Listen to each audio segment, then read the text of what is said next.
Hello, Americans. My name is Terry Smith, and welcome to The Terry Smith Show, Episode 7. Tonight it's November 22nd, 2024. It's a Friday night. Coming to you tonight from Indianapolis, Indiana, where I am part of a team from Westlake, Ohio, a tennis team, and we are in the regional tournament. We have 9 guys. We just came from a dinner at Maggio's here outside, well, northeastern Indianapolis. We're playing at the Indianapolis Racket Club. There's 9 of us that are playing in the tournament. We play 3 sets of doubles, so only 6 of us play in any one match with another state. A team from another state. Today we played Indiana, and I didn't play today. 6 other guys, my fellow partners, played, and they all won. So we won all 3 courts of doubles. So that's a good start. I will be playing tomorrow on Saturday, and no pressure. Of course, everyone won today, and now I'm scheduled to play tomorrow on one of the 3 courts. So I'm feeling a little pressure, but it's a good pressure. So I hope we win, and then if we win here in Indianapolis, we'll be playing Illinois tomorrow. Six guys from their team, and if we beat them, then we'll go to the finals tomorrow, and then the second round of matches at 5:30. If we win there, that's the winner of like Cincinnati and some other states teams. So if we win there, we will go to Surprise, Arizona. We've been there in the past. A couple of years ago, we were lucky enough to go to the finals, national finals. So I'm looking forward to that. And here I am in my motel room, extended stay, America, in Indianapolis. Today, of course, November 22nd, was the anniversary of JFK's assassination in 1963.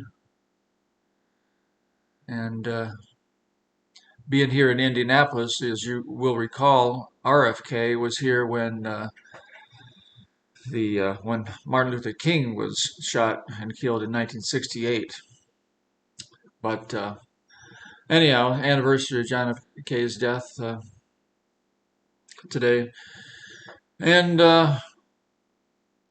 again, if you want to support the show, you can Venmo me at Terrence-Smith-17. If the show means something to you, if it has value to you, then if you want to contribute something to help me pay some of my costs in running the podcast, I would appreciate that.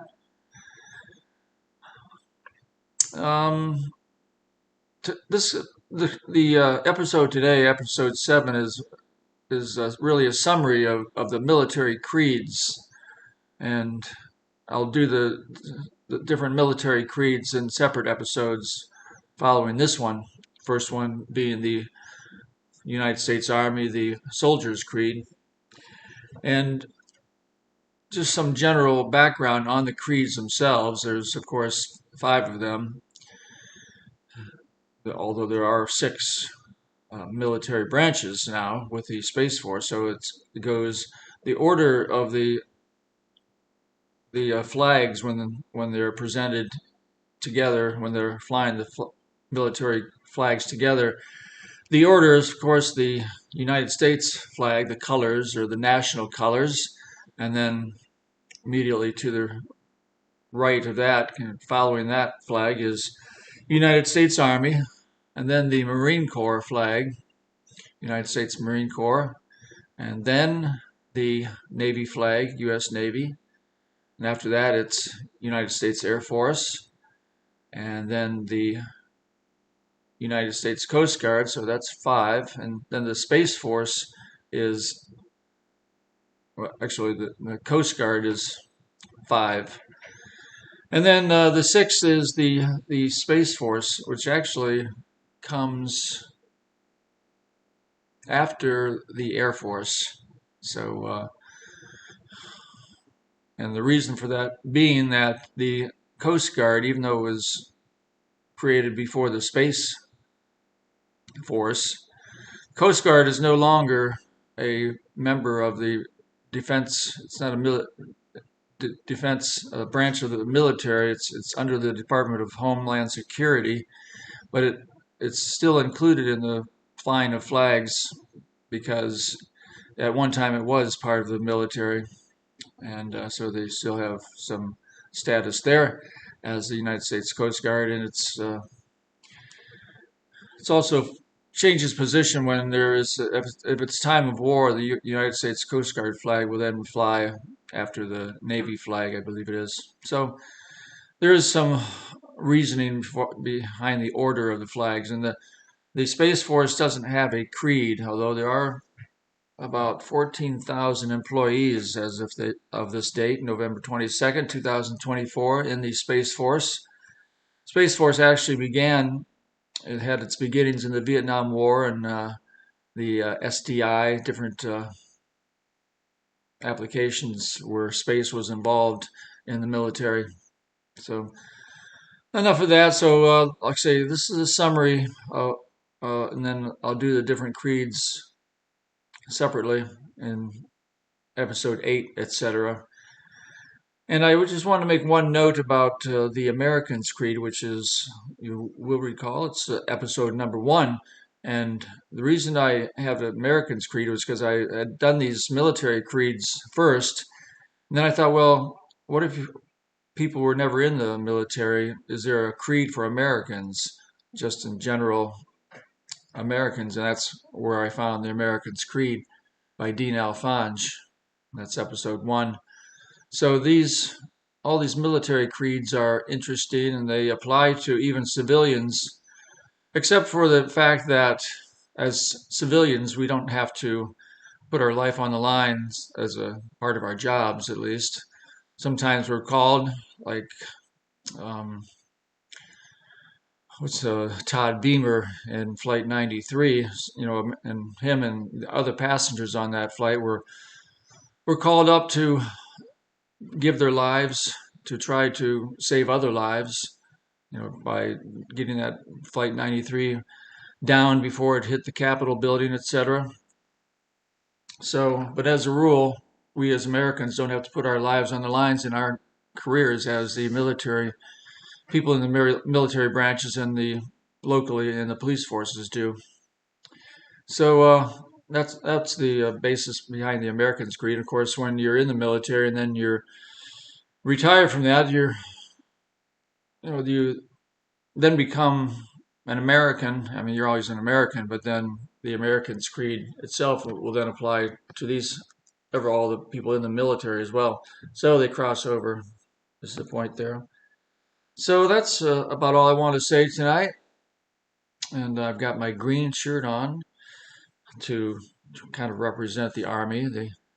I'll try to give some of the numbers. The Army, there's about 400,000 active troops right now. The word troops applies to a lot of people try to, call soldiers, and all the different, include, all the branches under the word soldiers, but technically soldier only applies to Army troops, and the other troops within each of those military divisions has their own name. Like in the Navy, it's sailors. In the Air Force, it's airmen. Whether they're man or woman, they're referred to as airmen. And similarly with the United States Coast Guardsmen, whether you're a man or woman in the United States Coast Guard, you're a Coast Guardsman. And I guess I can get more into the detail, but one thing that comes to mind about the Coast Guard, and I'm mentioning men and women, Coast Guard has about 10% of the troops or the members of the Coast Guard are women, and that's a higher percentage than other branches of the military. And I'll see if I can get some of those numbers together as we go through the individual creeds together. And I think that's all I need to say for this summary. And stay tuned, and we will catch you shortly with the Soldier's Creed, United States Army. Thank you. And one more thing I'd like to mention: these podcasts are found on Spotify and Apple Podcasts, but this is the audio version. If you want to see this video, the corresponding video to these, you can go to the website theterrysmithshow.com, where the filming of these recitations are done. As again, I just want to repeat, if you're new to the show, I do all these speeches, creeds, etc. from memory, by heart.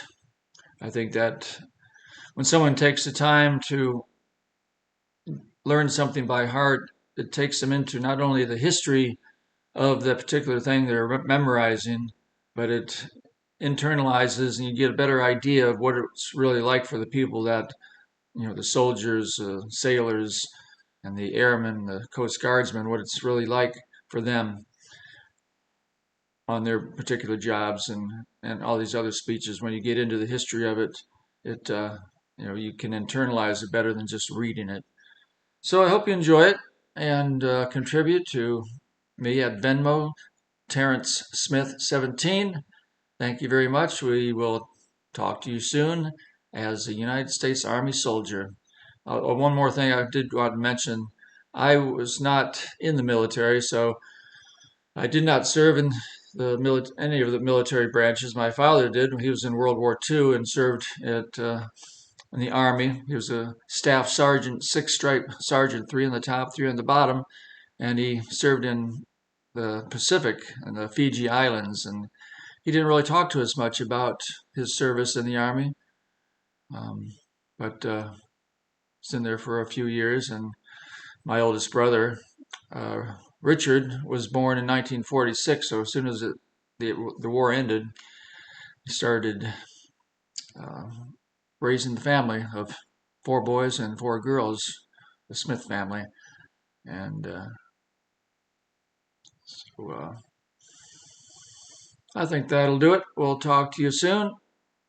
It was just didn't finish that thought. I guess it's a privilege for me to recite these creeds for one who has not served in the military, but in honor of those who did, I like to present these creeds, and maybe by somebody listening to this, they might be inspired to follow one or the other for one reason or another, and gives them a little introduction to each one of them. Thank you.